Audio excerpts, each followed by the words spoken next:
José Carlos Mariátegui. 7 ensaios de interpretação da realidade peruana. Ensaio 6º. Regionalismo e centralismo. E teses básicas. Como se apresenta, em nossa época, a questão do regionalismo. Em alguns departamentos, sobretudo nos do Sul, é demasiado evidente a existência de um sentimento regionalista. Mas as aspirações regionalistas são imprecisas, indefinidas, não se concretizam em reivindicações categóricas e vigorosas. O regionalismo não é no Peru um movimento, uma corrente, um programa. É apenas a expressão vaga de um mal-estar e de um descontentamento. Isso se explica por nossa realidade econômica e social, assim como por nosso processo histórico. A questão do regionalismo se coloca para nós, em termos novos. Já não podemos estudá-la e compreendê-la com a ideologia jacobina ou radicaloide do século XIX. Parece-me que podem nos orientar na exploração do tema do regionalismo as seguintes proposições.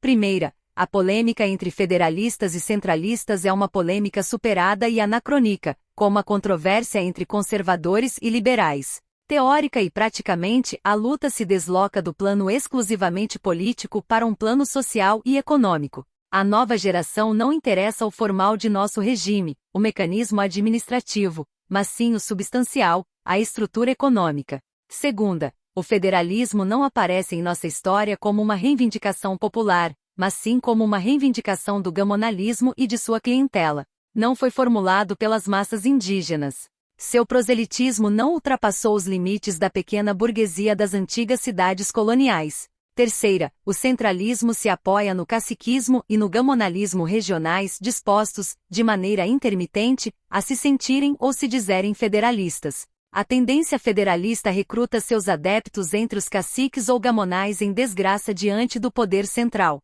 Quarta, um dos vícios de nossa organização política é certamente seu centralismo. Mas a solução não reside em um federalismo de raiz e inspiração feudais. Nossa organização política e econômica precisa ser integralmente revisada e transformada. Quinta, é difícil definir e delimitar no Peru regiões historicamente existentes como tais. Os departamentos descendem das artificiais intendências do vice-reinado. Não possuem, portanto, uma tradição nem uma realidade genuinamente emanadas do povo e da história peruanas.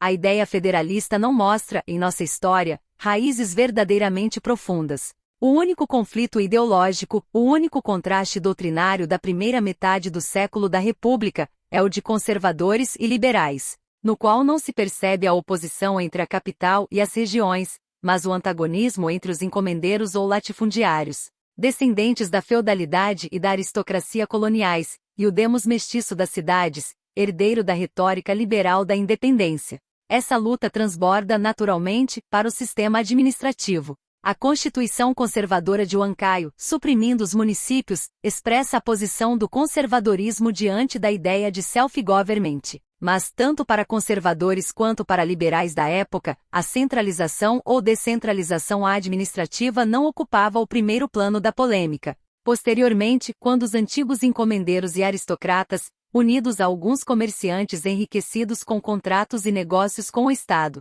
se convertem em classe capitalista e reconhecem que o ideário liberal se conforma mais com os interesses e as necessidades do capitalismo do que o ideário aristocrático. A descentralização encontra defensores mais ou menos platônicos tanto em um como em outro dos dois bandos políticos. Conservadores ou liberais, indistintamente, se declaram relativamente favoráveis ou contrários à descentralização. É certo que nesse novo período, o conservadorismo e o liberalismo, que já nem sequer se designam com esses nomes, também não correspondem aos mesmos impulsos de classe. Os ricos, nesse curioso período, tornam-se um pouco liberais. As massas, pelo contrário, tornam-se um pouco conservadoras. De toda forma, o caso é que o caudilho civilista Manuel Pardo esboça uma política descentralizadora com a criação, em 1873, dos conselhos departamentais. E anos mais tarde, o caudilho democrata Nicolás de Pierola, político e estadista de mentalidade e espírito conservadores, ainda que em aparência insinuassem o contrário suas condições de agitador e demagogo, inscreve ou aceita, na declaração de princípios de seu partido, a seguinte tese. Início da citação da Declaração de Princípios do Partido Democrata, abre aspas, nossa diversidade de raças, línguas, climas e território. bem como o afastamento entre nossos centros de população, reclamam. Desde já, como meio de satisfazer nossas necessidades de hoje e de amanhã, o estabelecimento da forma federativa, mas nas condições aconselhadas pela experiência desse regime em povos semelhantes ao nosso e pelas peculiaridades do Peru, fecha aspas. Declaração de Princípios do Partido Democrata. Depois de 1895, as declarações anticentralistas se multiplicam. O Partido Liberal de Augusto Durandi se pronuncia a favor da forma federal. O Partido Radical não poupa ataques nem críticas ao centralismo.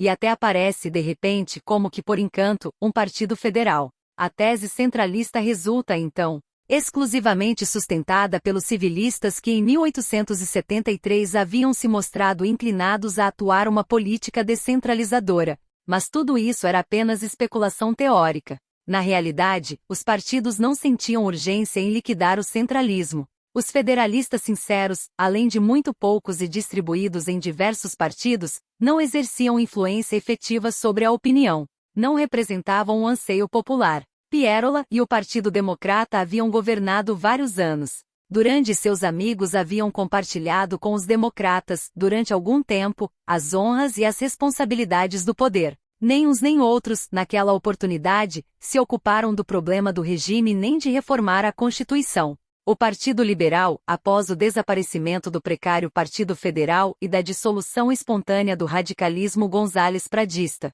segue agitando a bandeira do federalismo. Durandi percebe que a ideia federalista, que no Partido Democrata se havia esgotado em uma platônica e moderada declaração escrita, pode servir ao Partido Liberal para reforçar sua força nas províncias, atraindo elementos hostis ao poder central. Sob, ou melhor, contra o governo de José Pardo, publica um manifesto federalista. Mas sua política posterior demonstra claramente que o Partido Liberal, apesar de sua profissão de fé federalista, apenas impunha a ideia da federação como arma de propaganda. Os liberais participam do ministério e da maioria parlamentar durante o segundo governo de Pardo, e não mostram, nem como ministros nem como parlamentares, nenhuma intenção de retomar a batalha federalista.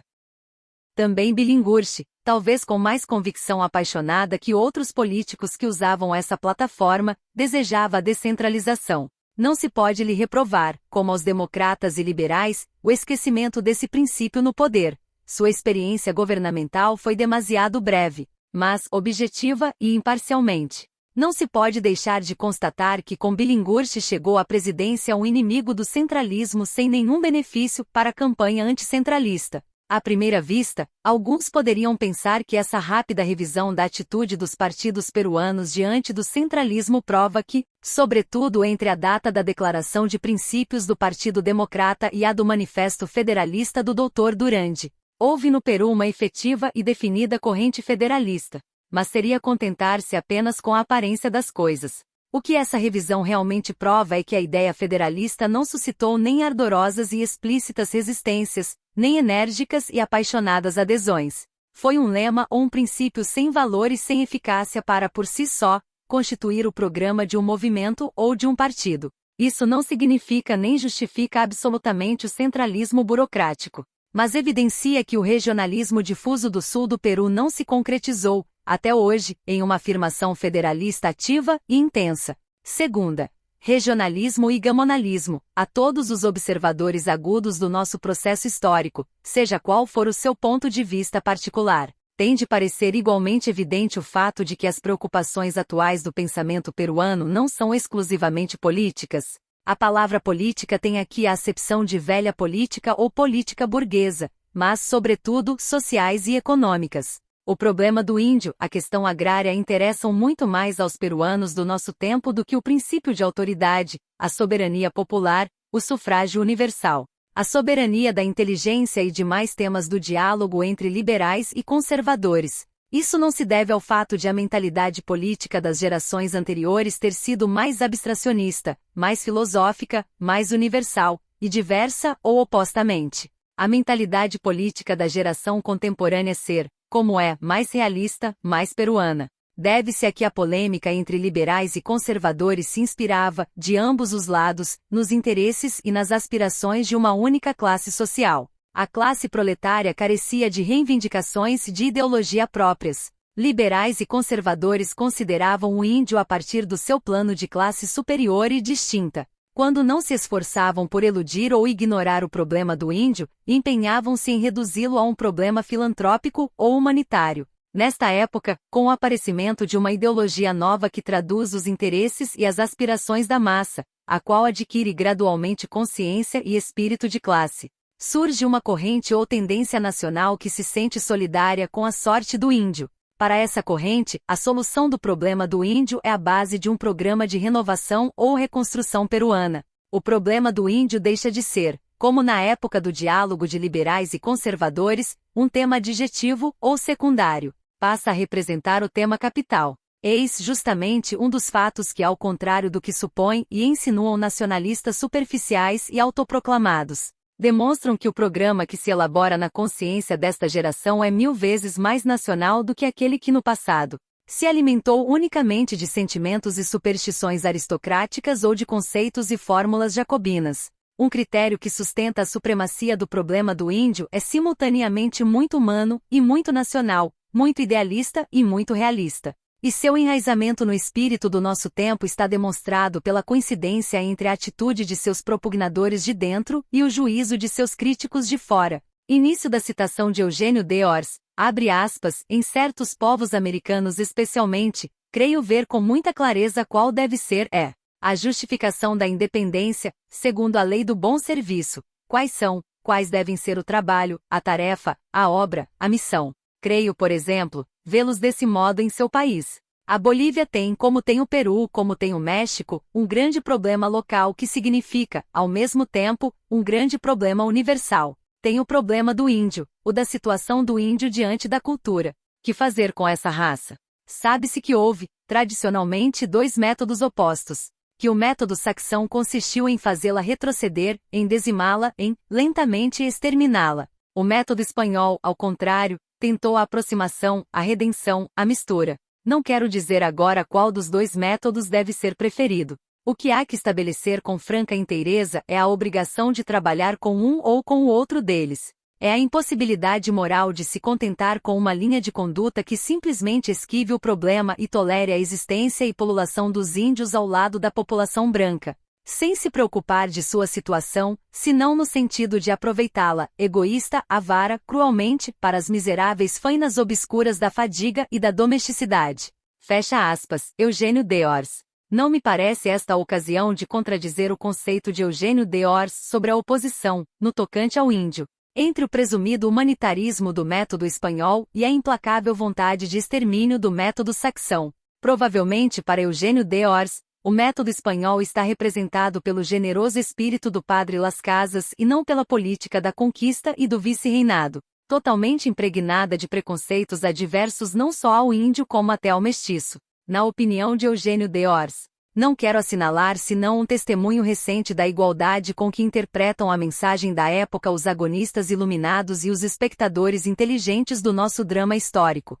Admitida a prioridade do debate do problema do índio e da questão agrária sobre qualquer debate relativo ao mecanismo do regime mais do que à estrutura do Estado, resulta absolutamente impossível considerar a questão do regionalismo ou, mais precisamente, da descentralização administrativa, a partir de pontos de vista não subordinados à necessidade de solucionar de maneira radical e orgânica os 2 primeiros problemas. Uma descentralização que não se dirija a essa meta já não merece sequer ser discutida. Pois bem, a descentralização em si mesma, a descentralização como reforma simplesmente política e administrativa, não significaria nenhum progresso no caminho da solução do problema do índio e do problema da terra, que no fundo, se reduzem a um único problema. Pelo contrário, a descentralização, realizada sem outro propósito que o de outorgar às regiões ou aos departamentos uma autonomia mais ou menos ampla, aumentaria o poder do gamonalismo contra uma solução inspirada no interesse das massas indígenas.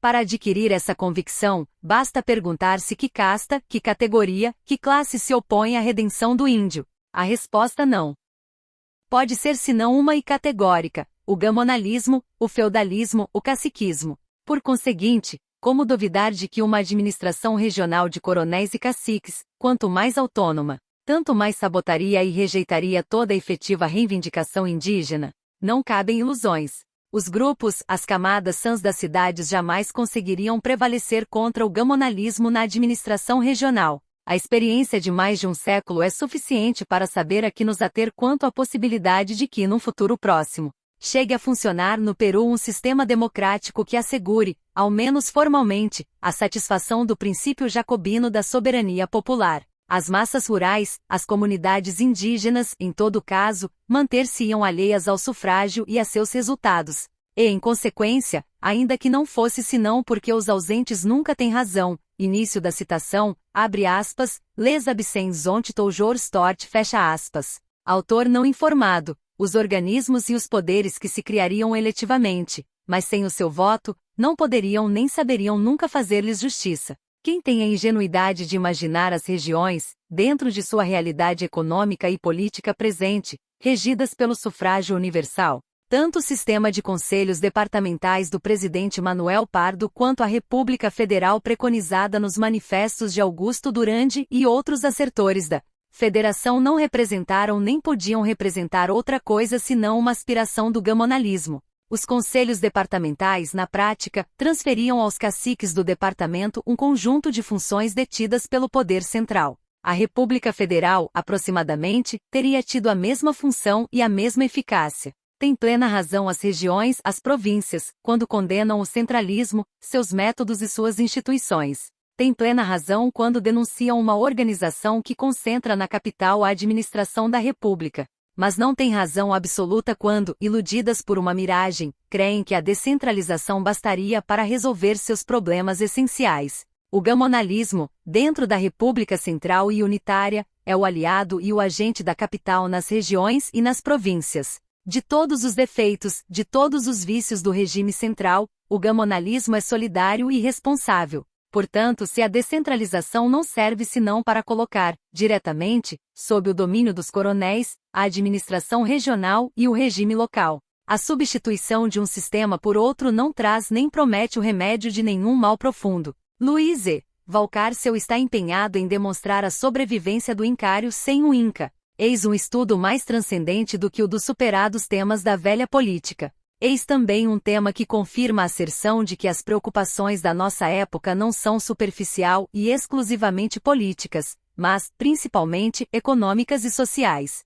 O empenho de Valcárcel toca no vivo da questão do índio e da terra. Busca a solução não no gamonalismo, mas no Ailu. Terceira, a região na República. Chegamos a um dos problemas substantivos do regionalismo, a definição das regiões. Parece-me que os nossos regionalistas do tipo antigo nunca o colocaram de maneira séria e realista, omissão que revela o abstratismo e a superficialidade de suas teses. Nenhum regionalista inteligente pretenderá que as regiões estejam demarcadas por nossa organização política, isto é, que as regiões sejam os departamentos. O departamento é um termo político que não designa uma realidade, e menos ainda, uma unidade econômica e histórica. O departamento, sobretudo, é uma convenção que não corresponde senão a uma necessidade ou a um critério funcional do centralismo. E não concebo um regionalismo que condene abstratamente o regime centralista sem objetar concretamente sua peculiar divisão territorial. O regionalismo se traduz logicamente em federalismo. Precisa-se, em todo caso, de uma fórmula concreta de descentralização. Um regionalismo que se contente com a autonomia municipal não é um regionalismo propriamente dito. Como escreve Herriot, no capítulo que em seu livro Criar dedica à reforma administrativa, início da citação, abre aspas. O regionalismo sobrepõe ao departamento e à comuna um órgão novo, a região fecha aspas Herriot, mas este órgão não é novo senão como órgão político e administrativo. Uma região não nasce do estatuto político de um estado. Sua biologia é mais complicada. A região tem geralmente raízes mais antigas que a própria nação. Para reivindicar um pouco de autonomia desta, precisa precisamente existir como região. Na França, ninguém pode contestar o direito da Provença, da Alsácia, da Lorena, da Bretanha e outras a se sentir e se chamar regiões. Nem falemos da Espanha, onde a unidade nacional é menos sólida, nem da Itália, onde é menos antiga. Na Espanha e na Itália as regiões se diferenciam nitidamente pela tradição, pelo caráter, pelo povo e até pela língua. O Peru, segundo a geografia física, divide-se em 3 regiões, a costa, a serra e a montanha. No Peru, O único que se encontra bem definido é a natureza. E esta divisão não é apenas física. Transcende a toda a nossa realidade social e econômica. A montanha, sociológica e economicamente, carece ainda de significação. Pode-se dizer que a montanha, ou melhor, a floresta, é um domínio colonial do Estado peruano. Mas a costa e a serra, entretanto, são efetivamente as duas regiões nas quais se distingue e separa, como território, a população. A serra é indígena, a costa é espanhola ou mestiça, como se prefira qualificá-la, já que as palavras indígena e espanhola adquirem neste caso uma acepção muito ampla. Repito aqui o que escrevi em um artigo sobre um livro de Valcárcel. Início da citação, abre aspas, a dualidade da história e da alma peruanas, em nossa época. Se precisa como um conflito entre a forma histórica que se elabora na costa e o sentimento indígena que sobrevive na serra, profundamente enraizado na natureza. O Peru atual é uma formação costeira. A atual peruanidade se sedimentou na Terra Baixa. Nem o espanhol nem o crioulo souberam nem puderam conquistar os Andes. Nos Andes, o espanhol nunca foi mais do que um pioneer ou um missionário. O crioulo o é também, até que o ambiente andino extinga nele o conquistador e crie, pouco a pouco, o indígena fecha aspas. A raça e a língua indígenas, desalojadas da costa pelo povo e pela língua espanhola, aparecem arisca e reclusamente refugiadas na serra. E por conseguinte na serra se conciliam todos os fatores de uma regionalidade, se não de uma nacionalidade. O Peru costeiro, herdeiro da Espanha e da conquista, domina desde Lima o Peru serrano, mas não é demográfica e espiritualmente bastante forte para absorvê-lo. A unidade peruana está por se fazer, e não se apresenta como um problema de articulação e convivência, dentro dos confins de um Estado único, de vários antigos pequenos estados ou cidades livres. No Peru, o problema da unidade é muito mais profundo, porque não há aqui que resolver uma pluralidade de tradições locais ou regionais, mas sim uma dualidade de raça, de língua e de sentimento. Nascida da invasão e conquista do Peru autóctone por uma raça estrangeira que não conseguiu fundir-se com a raça indígena nem eliminá-la nem absorvê-la. O sentimento regionalista, nas cidades ou circunscrições onde é mais profundo, onde não traduz apenas um simples descontentamento de uma parte do gamonalismo, alimenta-se evidentemente, ainda que inconscientemente, desse contraste entre a costa e a serra. O regionalismo, quando responde a esses impulsos, mais do que um conflito entre a capital e as províncias, denuncia o conflito entre o Peru costeiro e espanhol e o Peru serrano e indígena. Mas, definidas assim as regionalidades, ou melhor, as regiões, nada se avança no exame concreto da descentralização. Pelo contrário, perde-se de vista esta meta para mirar uma muito maior. A serra e a costa, geográfica e sociologicamente, são duas regiões, mas não podem sê-lo política e administrativamente. As distâncias interandinas são maiores que as distâncias entre a serra e a costa. O movimento espontâneo da economia peruana trabalha pela comunicação transandina. Solicita a preferência das vias de penetração sobre as vias longitudinais.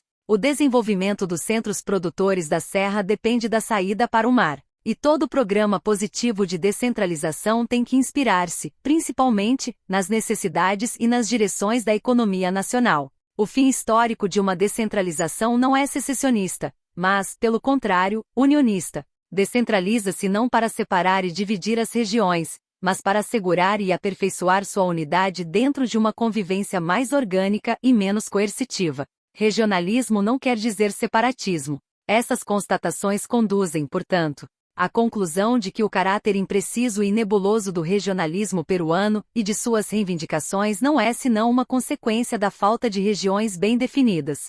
Um dos fatos que mais vigorosamente sustentam e amparam esta tese me parece ser o fato de que o regionalismo não seja em nenhuma parte tão sincera e profundamente sentido, como no Sul, e mais precisamente nos departamentos de Cusco, Arequipa, Puno e Apurímac. Esses departamentos constituem a mais definida e orgânica de nossas regiões. Entre esses departamentos, o intercâmbio e a vinculação mantêm viva uma antiga unidade, a herdada dos tempos da civilização incaica. No sul, a região repousa solidamente na pedra histórica. Os Andes são seus bastiões. O sul é fundamentalmente serrano. No sul, a costa se estreita.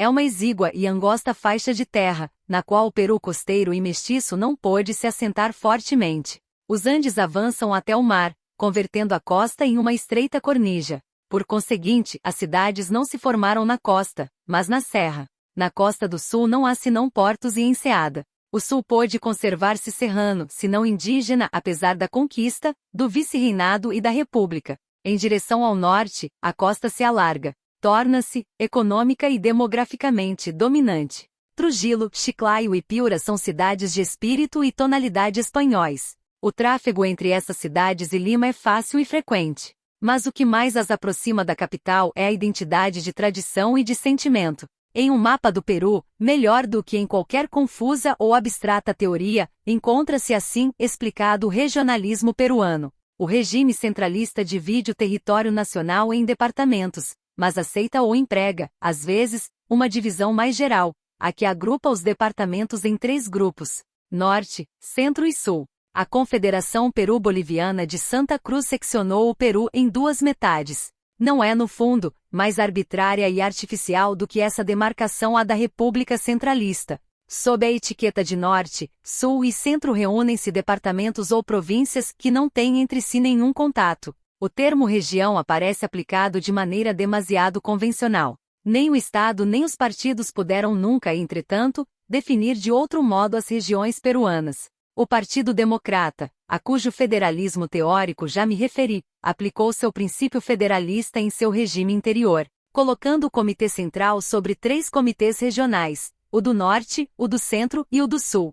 Do federalismo desse partido se poderia dizer que foi um federalismo de uso interno, e a reforma constitucional de 1919, ao instituir os congressos regionais, sancionou a mesma divisão. Mas essa demarcação, como a dos departamentos, corresponde característica e exclusivamente a um critério centralista. É uma opinião ou uma tese centralista. Os regionalistas não podem adotá-la sem que seu regionalismo apareça apoiado em premissas e conceitos peculiares da mentalidade metropolitana. Todas as tentativas de descentralização têm padecido, precisamente, desse vício original. 4ª. Descentralização centralista. As formas de descentralização ensaiadas na história da República padeceram do vício original de representar uma concepção e um desenho absolutamente centralistas. Os partidos e os caudilhos adotaram várias vezes, por oportunismo, a tese da descentralização. Mas, quando tentaram aplicá-la, não souberam nem puderam mover-se fora da prática centralista. Essa gravitação centralista se explica perfeitamente. As aspirações regionalistas não constituíam um programa concreto, não propunham um método definitivo de descentralização ou autonomia, por traduzirem, em vez de uma reivindicação popular, um sentimento feudalista. Os gamonais não se preocupavam senão em aumentar seu poder feudal. O regionalismo era incapaz de elaborar uma fórmula própria. No melhor dos casos, não acertava com outra coisa senão balbuciar a palavra federação. Por conseguinte, a fórmula de descentralização resultava um produto típico da capital. A capital nunca defendeu com muito ardor nem com muita eloquência, no terreno teórico, o regime centralista, mas, no campo prático, soube e pôde conservar intactos seus privilégios. Teoricamente, não teve demasiada dificuldade para fazer algumas concessões à ideia da descentralização administrativa. Mas as soluções buscadas para esse problema estiveram sempre vazadas nos moldes do critério e do interesse centralistas. Como o primeiro ensaio efetivo de descentralização classificasse a experiência dos conselhos departamentais instituídos pela Lei de Municipalidades de 1873. A experiência federalista de Santa Cruz, demasiado breve, fica fora deste estudo, mais do que por sua fugacidade. Por seu caráter de concepção supranacional imposta por um estadista cujo ideal era, fundamentalmente, a união do Peru e da Bolívia. Os conselhos departamentais de 1873 denunciavam, não só em sua feitura, mas também em sua inspiração, seu espírito centralista. O modelo da nova instituição havia sido buscado na França, isto é, na nação do centralismo levado ao extremo. Nossos legisladores pretenderam adaptar ao Peru, como reforma descentralizadora, um sistema do Estatuto da Terceira República, que nascia tão manifestamente agarrada aos princípios centralistas do consulado e do império. A reforma de 1873 aparece como um desenho típico de descentralização centralista. Não significou uma satisfação a precisas reivindicações do sentimento regional. Ao contrário, os conselhos departamentais contrariavam ou desahuciavam todo o regionalismo orgânico. pois reforçavam a divisão política artificial da República em departamentos, ou seja, em circunscrições mantidas em vista das necessidades do regime centralista. Em seu estudo sobre o regime local, Carlos Concha sustenta a seguinte apreciação. Início da citação de Carlos Concha, abre aspas, a organização dada a esses corpos, calcada sobre a lei francesa de 1871, não respondia à cultura política da época, fecha aspas, Carlos Concha. Este é um juízo especificamente civilista sobre uma reforma também civilista. Os conselhos departamentais fracassaram pela simples razão de que não correspondiam absolutamente à realidade histórica do Peru. Estavam destinados a transferir ao gamonalismo regional uma parte das obrigações do poder central, o ensino primário e secundário, a administração da justiça, o serviço de gendarmaria e guarda civil. E o gamonalismo regional não tinha, em verdade, grande interesse em assumir todas as suas obrigações, além de não ter nenhuma aptidão para cumpri-las. O funcionamento e o mecanismo do sistema eram, além disso, demasiado complicados. Os conselhos constituíam uma espécie de pequenos parlamentos eleitos pelos colégios eleitorais de cada departamento e integrados pelas municipalidades provinciais. Os grandes caciques viram naturalmente, nesses parlamentos, uma máquina muito embaraçosa.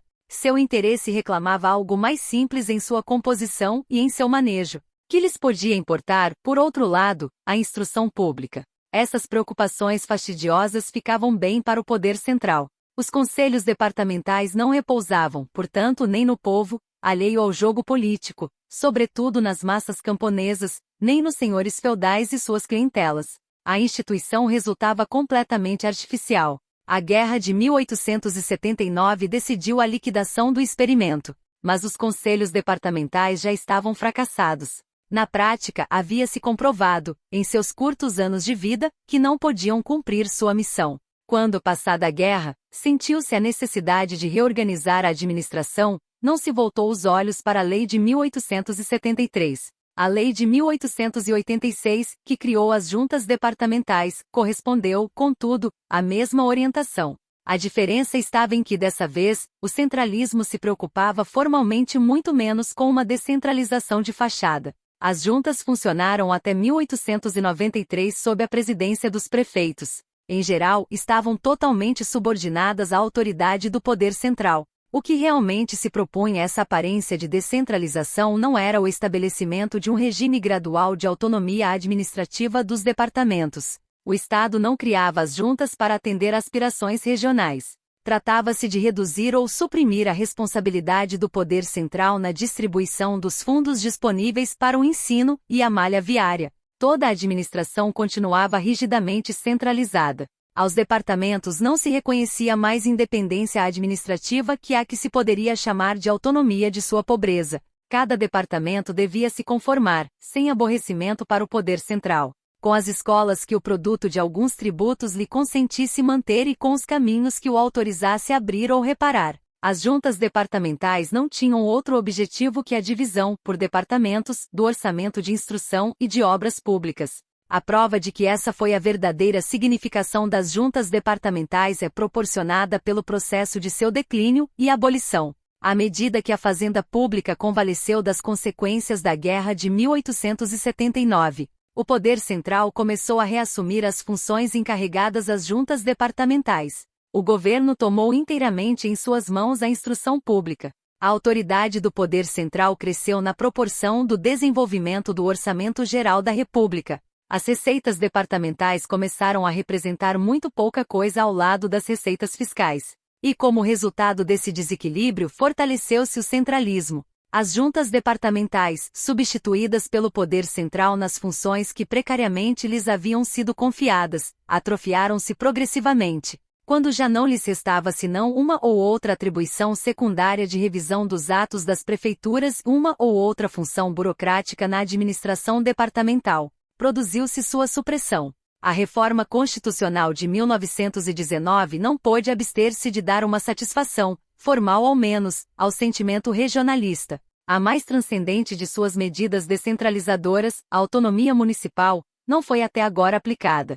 Incorporou-se à Constituição do Estado o princípio da autonomia municipal, mas, no mecanismo e na estrutura do regime local, nada foi tocado. Pelo contrário, houve retrocesso. O governo nomeia as municipalidades. Em contrapartida, quis-se experimentar, sem demora, o sistema dos congressos regionais. Esses parlamentos do Norte, do Centro e do Sul são uma espécie de filiais do Parlamento Nacional. Incubam-se no mesmo período e na mesma atmosfera eleitoreira. Nascem da mesma matriz e na mesma data. Têm uma missão de legislação subsidiária e adjetiva. Seus próprios autores já estão, seguramente, convencidos de que não servem para nada.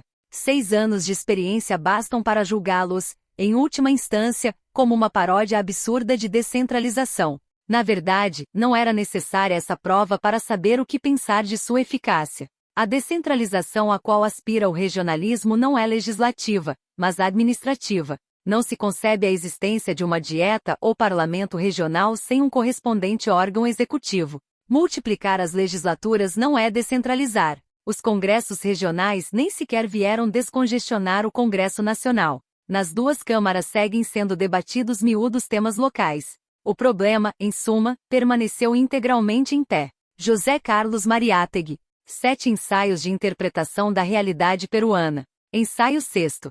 Regionalismo e centralismo. V. O novo regionalismo. Examinei a teoria e a prática do velho regionalismo. Cabe-me agora formular meus pontos de vista sobre a descentralização e concretizar os termos em que, a meu ver, esse problema se coloca para a nova geração. A primeira coisa a esclarecer é a solidariedade ou o pacto a que gradualmente chegaram o gamonalismo regional e o regime centralista. O gamonalismo pôde se mostrar mais ou menos federalista e anticentralista enquanto se elaborava ou amadurecia essa solidariedade. Mas, desde que se converteu no melhor instrumento, no agente mais eficaz do regime centralista, renunciou a qualquer reivindicação desagradável a seus aliados da capital. Cabe declarar liquidada a antiga oposição entre centralistas e federalistas da classe dominante, oposição que, como ressaltei ao longo deste estudo, nunca assumiu um caráter dramático. O antagonismo teórico se resolveu em um entendimento prático. Só os coronéis regionais em desgraça diante do poder central se mostram propensos a uma atitude regionalista que, é claro, estão decididos a abandonar assim que melhore sua fortuna política. Já não existe, em primeiro plano, um problema de forma de governo. Vivemos numa época em que a economia domina e absorve a política de modo por demais evidente. Em todos os povos do mundo, já não se discute e revisa simplesmente o mecanismo da administração, mas, sobretudo, as bases econômicas do Estado. Na Serra subsistem, com muito mais arraigo e força do que no restante da República, os resíduos da feudalidade espanhola. A necessidade mais angustiante e perentória do nosso progresso é a liquidação dessa feudalidade que constitui uma sobrevivência da colônia. A redenção, a salvação do índio. Eis o programa e a meta da renovação peruana. Os homens novos querem que o Peru se apoie em seus alicerces biológicos naturais. Sentem o dever de criar uma ordem mais peruana, mais autóctone. E os inimigos históricos e lógicos desse programa são os herdeiros da conquista, os descendentes da colônia, ou seja, os gamonais. A esse respeito, não há equívoco possível. Por conseguinte, impõe-se o repúdio absoluto, a rejeição radical de um regionalismo que reconhece sua origem em sentimentos e interesses feudais e que, portanto, se propõe como fim essencial um aumento do poder do gamonalismo. O Peru tem que optar entre o coronel regional, o gamonal, ou o índio. Esse é o seu dilema. Não existe um terceiro caminho. Colocado esse dilema, todas as questões de arquitetura do regime passam a segundo plano. O que importa primordialmente aos homens novos é que o Peru se pronuncie contra o gamonal, a favor do índio, como consequência das ideias e dos fatos que nos colocam a cada dia, com mais força, diante desse inevitável dilema. O regionalismo começa a distinguir-se e a separar-se em duas tendências de impulso e direção totalmente diversos. Melhor dizendo, começa a delinear-se um novo regionalismo. Esse regionalismo não é uma mera contestação ao regime centralista. É uma expressão da consciência serrana e do sentimento andino. Os novos regionalistas são, antes de tudo, indigenistas. Não se pode confundi-los com os anticentralistas do velho tipo. Valcárcel percebe intactas, sob a frágil camada colonial, as raízes da sociedade incaica. Sua obra, mais que regional, é cusquenha, é andina, é quechua. Alimenta-se de sentimento indígena e de tradição autóctone. O problema primário, para esses regionalistas, é o problema do índio e da terra. E nisso seu pensamento coincide inteiramente com o pensamento dos homens novos da capital. Não se pode falar, em nossa época, de contraste entre a capital e as regiões, e sim de conflito entre duas mentalidades, entre dois ideários, um que declina, outro que nasce. Ambos difundidos e representados tanto na serra como na costa, tanto na província quanto na urbe. Os jovens que insistirem em falar a mesma linguagem vagamente federalista dos velhos equivocam o caminho. À nova geração cabe construir, sobre um sólido alicerce de justiça social, a unidade peruana. Subscrevidos esses princípios, admitidos esses fins, toda possível divergência substancial emanada de egoísmos regionalistas ou centralistas fica descartada e excluída. A condenação do centralismo une-se à condenação do gamonalismo. E essas duas condenações se apoiam em uma mesma esperança e em um mesmo ideal. A autonomia municipal, o self-government, a descentralização administrativa, não podem ser sonegados nem discutidos em si mesmos. Mas, do ponto de vista de uma renovação integral e radical, têm que ser considerados e apreciados em suas relações com o problema social. Nenhuma reforma que robusteça o gamonal contra o índio, por mais que pareça uma satisfação do sentimento regionalista, pode ser estimada como reforma boa e justa. Acima de qualquer triunfo formal da descentralização e da autonomia estão as reivindicações substanciais da causa do índio, inscritas em primeiro lugar no programa revolucionário da vanguarda. Sexta, o problema da capital. O anticentralismo dos regionalistas traduziu-se muitas vezes em antilimenismo, mas não passou, nesse aspecto como noutros, de uma protesta declamatória. Não tentou instaurar, de modo sério e fundamentado, o processo à capital, apesar de que não lhe faltariam motivos para instaurá-lo e documentá-lo. Essa era, sem dúvida, uma tarefa superior aos fins e aos móveis do regionalismo gamonalista. O novo regionalismo pode e deve assumi-la.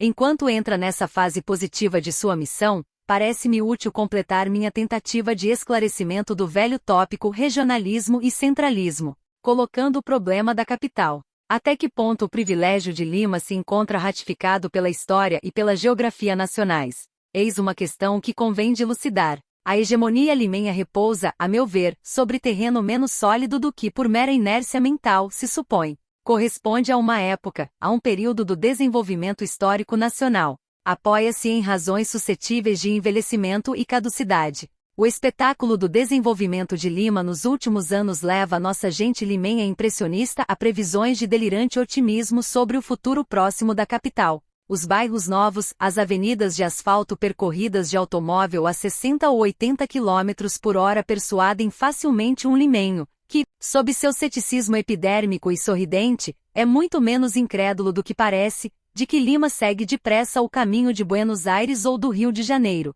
Essas previsões partem todas da impressão física do crescimento da área urbana. Olha-se apenas a multiplicação dos novos setores urbanizados. Constata-se que, segundo seu movimento de urbanização, Lima logo ficará unida a Miraflores e Madalena. As urbanizações de fato já traçam, no papel, a superfície de uma urbe de pelo menos 1 milhão de habitantes. Mas, em si, o movimento de urbanização não prova nada. A falta de um censo recente não nos permite conhecer com exatidão o crescimento demográfico de Lima de 1920 até hoje. O censo de 1920 fixava em 228.740 o número de habitantes de Lima. Ignora-se a proporção do aumento dos últimos anos. Mas os dados disponíveis indicam que nem o aumento por natalidade nem o aumento por imigração foram excessivos. E, portanto, resulta por demais evidente que o crescimento da superfície de Lima supera, de modo exorbitante, o crescimento da população. Os dois processos, os dois termos, não coincidem. O processo de urbanização avança por conta própria. O otimismo limenho quanto ao futuro próximo da capital se alimenta, em grande parte,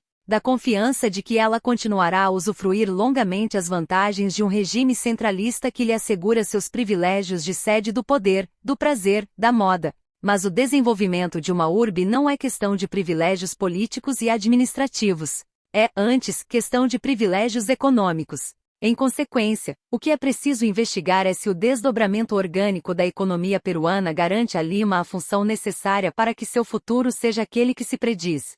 Ou, melhor dizendo, se augura. Examinemos rapidamente as leis da biologia das urbes e vejamos até que ponto se apresentam favoráveis a Lima. Os fatores essenciais da urbe são três: o fator natural ou geográfico, o fator econômico e o fator político. Desses três fatores, o único que, no caso de Lima, conserva íntegra sua potência é o terceiro. Lucien Romier escreve, estudando o desenvolvimento das cidades francesas, o seguinte: enquanto as cidades secundárias governam as trocas locais, a formação das grandes cidades supõe conexões e correntes de valor nacional ou internacional. Sua fortuna depende de uma rede de atividades mais vastas. Seu destino, portanto, transborda os quadros administrativos e às vezes as fronteiras, segue os movimentos gerais da circulação.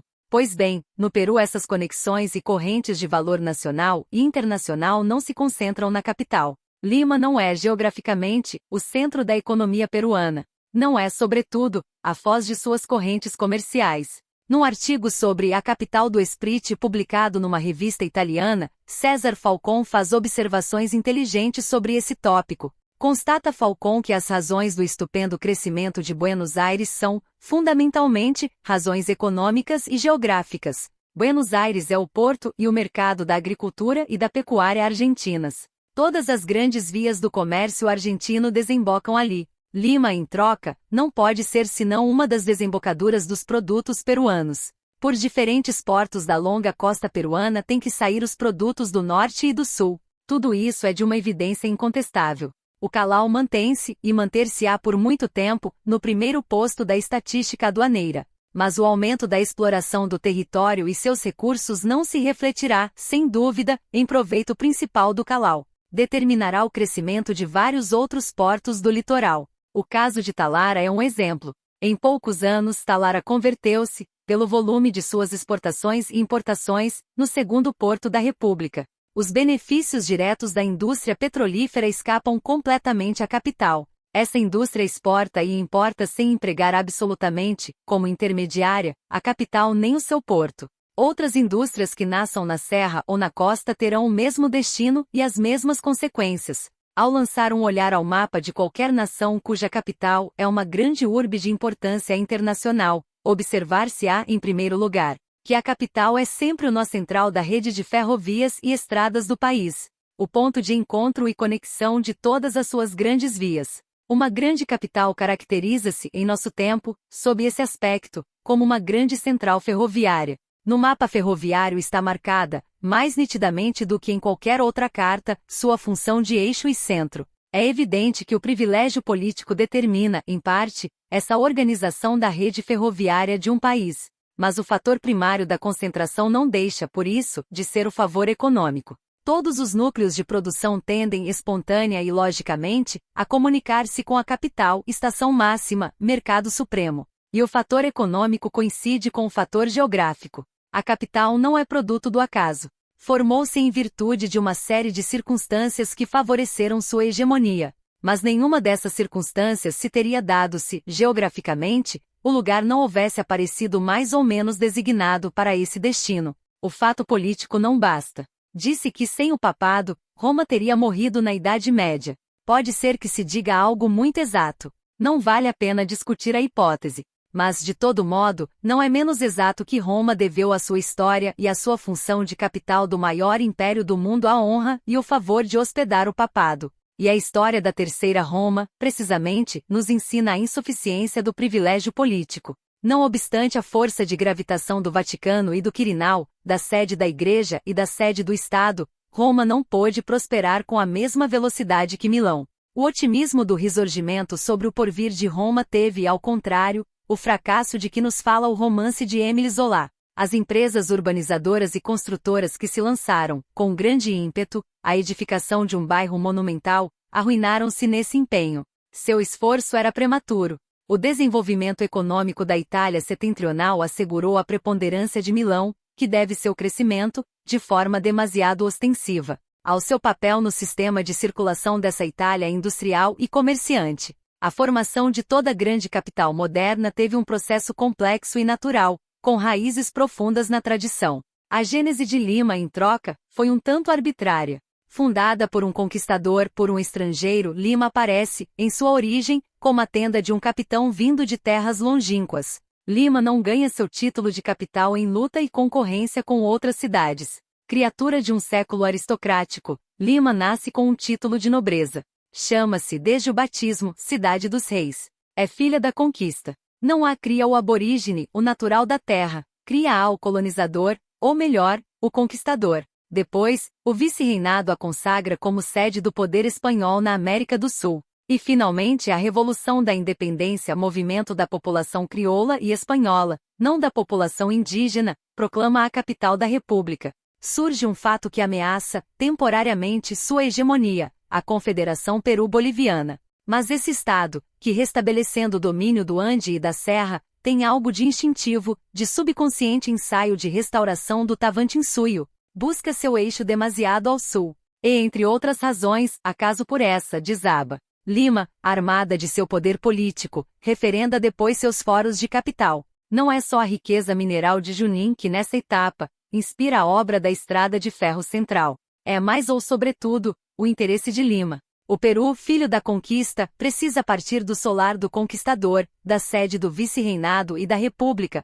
para cumprir a empresa de escalar os Andes. E mais tarde, quando, vencidos os Andes pela ferrovia, se quer chegar à montanha, sonha-se igualmente com uma via que una Iquitos a Lima. O presidente de 1895, que em sua declaração de princípios, havia incluído poucos anos antes uma profissão de fé federalista, pensou sem dúvida em Lima, mais do que no Oriente, ao conceder seu favor à Rota do Pichis. Ou seja, comportou-se, nessa como em outras coisas, com típico sentimento centralista. Lima deve até hoje à Estrada de Ferro Central, uma das maiores fontes de seu poder econômico. Os minerais do departamento de Junín, que devido a essa ferrovia se exportam pelo Calau, constituíam até pouco tempo nossa principal exportação mineral. Agora o petróleo do norte a supera. Mas isso não indica absolutamente um decréscimo da mineração do centro. E pela via central, descem ainda os produtos de Huánuco, Ayacucho, Huancavelica e da montanha de Chanchamayo. O movimento econômico da capital se alimenta, em grande parte, dessa via de penetração. A ferrovia ao Pachitéia e a ferrovia a Ayacucho e Cusco, e em geral, todo o desenho do programa ferroviário do Estado tendem a convertê-la num grande tronco do nosso sistema de circulação. Mas o porvir dessa via se apresenta bastante ameaçado. A Estrada de Ferro Central, como se sabe, escala os Andes num de seus pontos mais abruptos. O custo de seu funcionamento resulta muito alto. Os fretes são caros. Portanto, a ferrovia cujo projeto é construir de Huacho a Oión está destinada a converter-se, até certo ponto, em rival dessa linha. Por essa nova via que transformaria o Huacho em um porto de primeira ordem, sairia ao mar uma parte considerável da produção do centro. De todo modo, uma via de penetração, nem mesmo sendo a principal, basta para assegurar a Lima uma função absolutamente dominante no sistema de circulação do país. Ainda que o centralismo persista por muito tempo, não se poderá fazer de Lima o centro da rede de estradas e ferrovias. O território, a natureza, opõe seu veto. A exploração dos recursos da serra e da montanha reclama vias de penetração, ou seja, vias que darão, ao longo da costa, diversas desembocaduras aos nossos produtos. Na costa, o transporte marítimo não deixará sentir, de imediato, qualquer necessidade de grandes vias longitudinais. As vias longitudinais serão interandinas.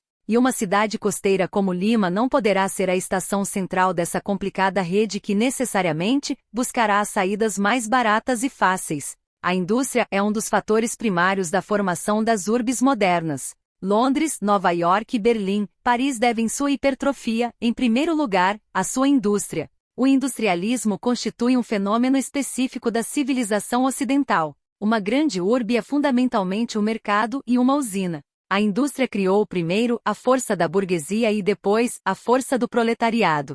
E como observam muitos economistas, a indústria em nossos tempos não segue o consumo, ela o precede e o transborda. Não lhe basta satisfazer a necessidade, é-lhe preciso, às vezes, criá-la, descobri-la. O industrialismo aparece todo-poderoso. E embora um pouco fatigada de mecânica e artifício, a humanidade se declara, às vezes, mais ou menos disposta ao retorno à natureza. Nada augura ainda a decadência da máquina e da manufatura. A Rússia, metrópole da nascente civilização socialista, trabalha febrilmente para desenvolver sua indústria. O sonho de Lenin era a eletrificação do país. Em suma, tanto onde declina uma civilização como onde alvorece outra, a indústria mantém intacto seu vigor. Nem a burguesia nem o proletariado podem conceber uma civilização que não repouse na indústria. Há vozes que predizem a decadência da urbe. Não há nenhuma que pronostique a decadência da indústria. Quanto ao poder do industrialismo, ninguém discorda. Se Lima reunisse as condições necessárias para se tornar um grande centro industrial, não seria possível a menor dúvida quanto à sua aptidão para transformar-se em grande urbe. Mas ocorre precisamente que as possibilidades da indústria em Lima são limitadas.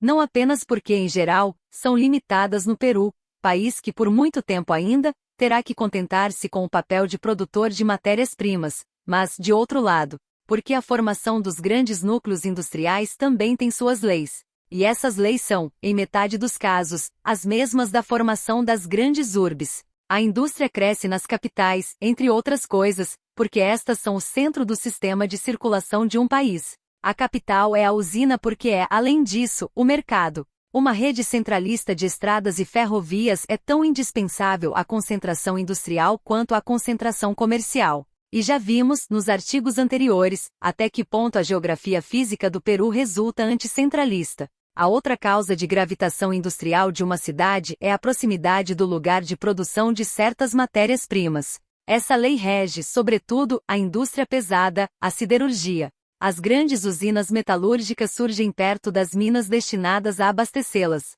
A localização dos jazimentos de carvão e de ferro determina esse aspecto da geografia econômica do Ocidente. E nestes tempos de eletrificação do mundo, uma terceira causa de gravitação industrial de uma localidade é a vizinhança de grandes fontes de energia hidráulica. O carvão branco pode operar os mesmos milagres que o carvão negro como criador de industrialismo e urbanismo. Não é necessário quase nenhum esforço de investigação para perceber que nenhum desses fatores favorece Lima. O território que a rodeia é pobre como solo industrial. Convém advertir que as possibilidades industriais fundadas em fatores naturais, matérias-primas, riqueza hidráulica, não teriam, por outro lado, valor considerável senão num futuro distante. Por causa das deficiências de sua posição geográfica, de seu capital humano e de sua educação técnica, ao Peru está vedado sonhar em converter-se, a curto prazo, em país manufatureiro. Sua função na economia mundial tem que ser, por longos anos, a de exportador de matérias-primas, gêneros alimentícios, etc. No sentido contrário ao surgimento de uma importante indústria fabril atua, ademais, presentemente, sua condição de país de economia colonial, enfeudada aos interesses comerciais e financeiros das grandes nações industriais do Ocidente. Já hoje não se nota que o incipiente movimento manufatureiro do Peru tenda a concentrar-se em Lima. A indústria têxtil, por exemplo, cresce espalhada. Lima possui a maioria das fábricas, mas uma alta porcentagem corresponde às províncias. É provável, ademais, que a manufatura de tecidos de lã, como já se constata, encontre maiores possibilidades de desenvolvimento nas regiões pecuárias, onde, ao mesmo tempo, poderá dispor de mão de obra indígena barata, devido ao menor custo de vida. As finanças da banca constituem outro dos fatores de uma grande urbe moderna. A experiência recente de Viena ensinou, ultimamente, todo o valor desse elemento na vida de uma capital. Viena, após a guerra, caiu em grande miséria, em consequência da dissolução do Império Austro-Húngaro. Deixou de ser o centro de um grande estado para reduzir-se à capital de um estado minúsculo. A indústria e o comércio. Vienenses anemiados, sangrados, entraram num período de aguda prostração. Como sede de prazer e luxo, Viena sofreu igualmente uma violenta depressão. Os turistas constatavam sua agonia. E bem, o que em meio a essa crise, defendeu Viena de uma decadência mais definitiva foi sua situação de mercado financeiro. A balcanização da Europa Central, que a prejudicou tanto comercial como industrialmente, beneficiou-a, em troca, financeiramente. Viena, por sua posição na geografia da Europa, aparecia naturalmente designada para um papel substantivo como centro das finanças internacionais. Os banqueiros internacionais foram os profiteurs da quebra da economia austríaca. Cabarés e cafés de Viena, ensombrecidos e arruinados, transformaram-se em escritórios de banca e de câmbio. Esse mesmo caso nos diz que um grande mercado financeiro tem que ser, antes de tudo, um lugar onde se cruzem muitas vias de tráfego internacional. A capital política e a capital econômica nem sempre coincidem. Já aludi ao contraste entre Milão e Roma na história da Itália democrático-liberal. Os Estados Unidos evitaram esse problema com uma solução que talvez seja a mais prudente, mas que pertence tipicamente à estrutura confederada daquela república. Washington, a capital política e administrativa, é alheia a toda oposição e concorrência entre Nova York, Chicago, São Francisco, etc. A sorte da capital está subordinada às grandes mudanças políticas, como ensina a história da Europa e da própria América. Uma ordem política não pôde jamais firmar-se numa sede hostil ao seu espírito. A política europeizante de Pedro, o Grande, deslocou de Moscou para Petrogrado a corte russa. A Revolução Bolchevique, pressentindo talvez sua função no Oriente, sentiu-se mais segura, apesar de seu ideário ocidental, em Moscou e no Kremlin. No Peru, Cusco, capital do Império Incaico, perdeu seus foros com a conquista espanhola. Lima foi a capital da colônia. Foi também a capital da independência, embora os primeiros gritos de liberdade partissem de Tacna, do Cusco, de Trujillo. É a capital hoje, mas será também a capital amanhã? Eis uma pergunta que não é impertinente quando se acende a um plano de previsões ousadas e perscrutadoras. A resposta depende, provavelmente, de que a primazia na transformação social e política do Peru caiba às massas rurais indígenas ou ao proletariado industrial costeiro. O futuro de Lima, em todo caso, é inseparável da missão de Lima, isto é, da vontade de Lima.